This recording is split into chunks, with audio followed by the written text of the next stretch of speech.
Hey club members, it's that time again. Time to wash your flannel shirt? Nope, not till next month. It's time for another lineup of awesome, cool creations. Cool, let's check them out. First, we have a creation titled The Moonlight Shadow. What sells this scene for me is the moonlit background and the use of ambient lighting from the fire pit. It gives the scene depth and character. You can almost hear the cold wind blow.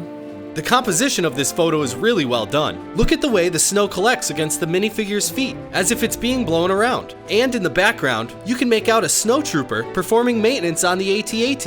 It feels like you're right there in the scene. Next we have The Thing with Old Machines. Just look at the gorgeous use of light to create a dark and moody atmosphere.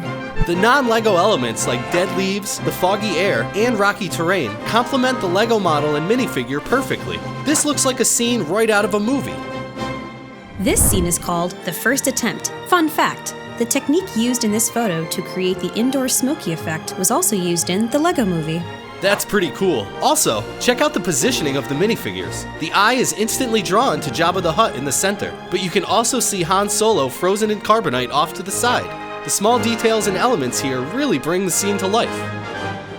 This next one has a special place in my heart. It's entitled Breaking in the Tauntaun, and I have to admit, I've always wanted to ride a Tauntaun.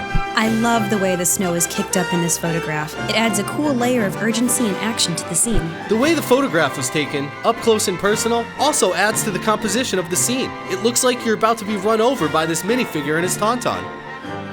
Last but definitely not least, this creation is called Last Ship to Rendezvous Point. Cool. Everything about this scene is executed perfectly. From the angle of the droid, to the snow falling off the ship, and the murky, foggy atmosphere throughout the photograph, this one is probably my favorite. Totally. The way the ship is angled toward the viewer during takeoff communicates great movement, and placing the light source behind the model both illuminates the scene and makes the ship look even bigger and more impressive.